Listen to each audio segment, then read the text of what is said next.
महाशिवरात्रि 2022 में आपका स्वागत है। शिव की एक महान रात। इस पवित्र रात में अगर आप पूरी रात जागते रहें और कुछ जागरूकता बनाए रखें तो इससे आपके जीवन में जबरदस्त खुशहाली आएगी।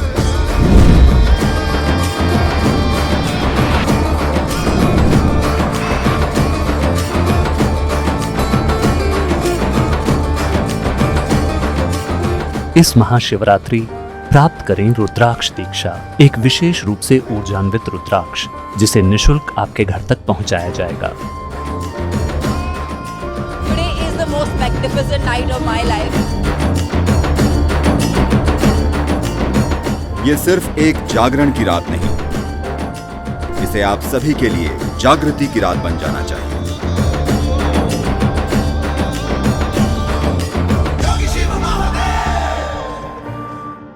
सद्गुरु, आप इतने तार्किक रूप से बोलते हैं कि वो मेरे मन को ठीक लगता है, पर साथ ही आप ईशा योग केंद्र में महाशिवरात्रि का धार्मिक त्योहार बड़े धूमधाम से मना रहे हैं।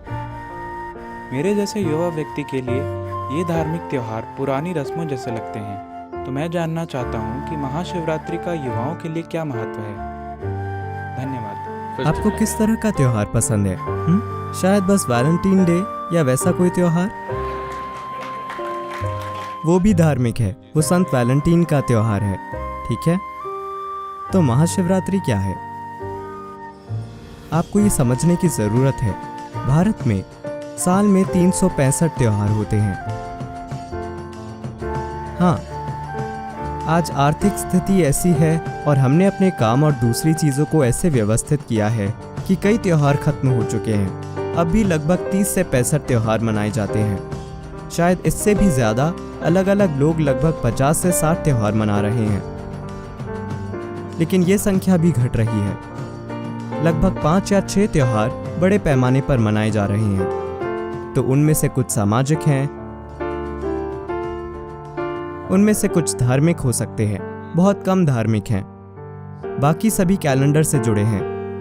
लगभग हर भारतीय त्योहार कैलेंडर से जुड़ा है, यानी सौर मंडल में जो हो रहा है उससे जुड़ा है। हम कुछ ऐसा करना चाहते हैं जो बाकी सौर मंडल की उस दिन की स्थिति के हिसाब से ठीक हो। यह महत्वपूर्ण इसलिए है क्योंकि आप जिसे मेरा शरीर कहते हैं, यानी जो मानव सिस्टम है, वो इसी धरती से निकला है। ज्यादातर लोग इसे तब तक नहीं समझते जब तक आप उन्हें दफन नहीं करते। उन्हें लगता है कि वे कहीं और से आए हैं। नहीं, ये शरीर, इसे बनाने के लिए सौर प्रणाली कुम्हार के चाक की तरह काम कर रही है। तो सौर मंडल में होने वाली हर चीज किसी न किसी तरह से आपके साथ भी होती है। तो सौर मंडल में जो कुछ होता है उसे बहुत ही ध्यान से समझा गया है। उसी हिसाब से हमने खास तरह के उत्सव तैयार किए थे और हम वो खास चीजें करते हैं। तो महाशिवरात्रि की रात, मैं इसे कम शब्दों में कहूँगा क्योंकि जो आपने पूछा है वो बहुत बड़ा विषय है। वो दिन जो हर साल उसी दिन नहीं आता, मॉडर्न कैलेंडर में इसकी एक ही तारीख नहीं होती। स्वाभाविक रूप से, क्योंकि धरती इस तरह से नहीं घूम रही, यह एक खास तरीके से घूम रही है और धरती थोड़ी झुकी हुई है। आप जानते हैं धरती किस तरह झुकी है? हेलो? झुकी होना सटीकता के संदर्भ में नहीं, मैं धरती के संदर्भ में झुके होने की बात कर रहा हूँ। धरती की धुरी बस इस तरह नहीं घूम रही है, यह इस तरह घूम रही है।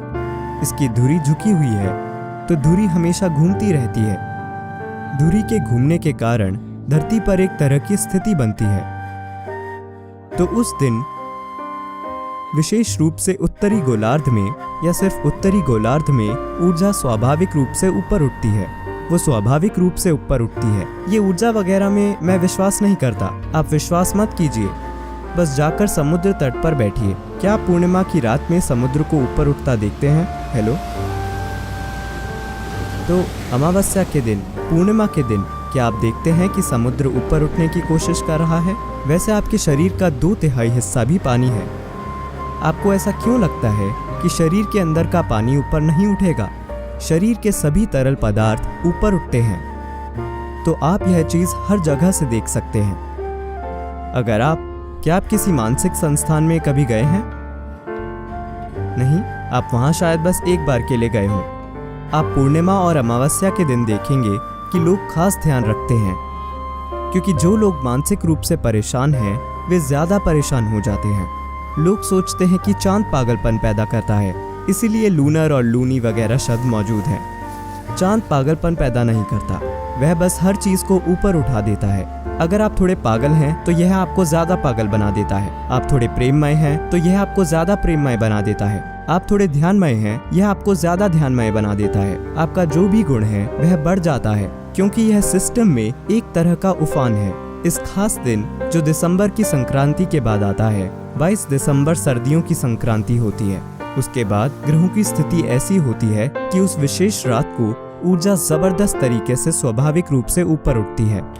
उस रात को अगर आप लेटे रहते हैं तो जब ऊर्जाएं इस तरह से बढ़ने की कोशिश कर रही होती हैं तो आप उन्हें एक तरह से रोकते हैं। बात सिर्फ यह नहीं है कि आप फायदे को खो देंगे, आप खुद को बहुत संवेदनशील तरीके से नुकसान भी पहुंचा सकते हैं। ये सब चीजें आपके लिए तभी मायने रखती हैं जब आप एक संपूर्ण इंसान होना चाहते हैं। जब मैं एक संपूर्ण इंसान कहता हूँ तो आप चाहते हैं कि इंसान में जो भी क्षमता उजागर की जा सकती है उसे आप उजागर करना चाहते हैं। अगर आप उस तरह के नहीं हैं कि आप शाम को नशा करके सो जाते हैं तो जो क्षमता मौजूद है आप उसे भी मार देना चाहते हैं, तो ये आपकी मर्जी है। लेकिन अगर आप एक संपूर्ण मानव होना चाहते हैं, आप चाहते हैं कि आपके साथ हर चीज पूरे पैमाने पर हो, तो आप सिस्टम में होने वाले सारे छोटे छोटे बदलावों पर ध्यान देते हैं और उनकी परवाह करते हैं। तो आप सीधे बैठना चाहते हैं। आप चाहते हैं कि आपकी रीढ़ उस रात सीधी खड़ी रहे। जब ऊर्जाएं ऊपर बढ़ रही हों तो आप उन्हें और ऊपर जाने में मदद करना चाहते हैं, न कि ऐसे। इसलिए हमने जागरण का तरीका बनाया है। इसका मतलब है सतर्क रहना और सीधा रहना। लोगों को सीधा कैसे रखें? बस उन्हें बैठा दीजिए। आप सोचते हैं वे बैठे रहेंगे। अगर मैं आपको 5-6 घंटे के लिए बैठा दूं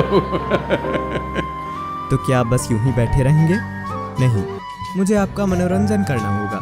शाम 6 से सुबह 6 बजे तक 12 घंटे नॉन स्टॉप संगीत, नृत्य, ध्यान, ताकि हर कोई सचेत बैठा रहे। लगभग 10 लाख लोग एक जगह पर होते हैं, लेकिन ये संख्या बढ़ रही है। तो अब दक्षिण भारत में 130 से अधिक शहरों में हमारे पास बड़े स्क्रीन हैं, ताकि लोग वहाँ इकट्ठा हों और बहुत ज़्यादा लोग यहाँ न आएं। लेकिन फिर भी 7 से 8 लाख लोग एक जगह पर होंगे और 86 से अधिक चैनल इसे लाइव टेलीकास्ट करते हैं। तो कितने लाखों लोग देखेंगे हम नहीं जानते। पिछले साल कहा गया था लगभग 6 करोड़ लोगों ने देखा होगा। इस बार और ज़्यादा लोग देखेंगे। तो ये इतना विशाल हो गया है क्योंकि लोगों को इससे फ़ायदा हुआ है। आप उस रात एक काम करें, बिना किसी नशे या ड्रग के बस सचेत होकर बैठें। आपको उत्सव पसंद नहीं है तो आप बस ऐसे यूं ही बैठिए, यह आप पर है। तो आपको यह समझने की ज़रूरत है कि इंसानों को जश्न मनाने की ज़रूरत होती है। अगर आपके जीवन में उत्सव होना है तो आपको हंसी खुशी की भावना लानी होगी, वरना कोई उत्सव नहीं होगा। ज़्यादातर लोग तभी जश्न मना सकते हैं जब आप उन्हें शराब पिला दें। मैं आपको एक जगह 10 लाख लोग दिखाऊंगा, कहीं भी एक बूंद पीने की अनुमति नहीं है। लेकिन आप देखेंगे कि पूरी रात एक भी व्यक्ति नहीं सोएगा, हर कोई पूरी तरह से जागता रहता है।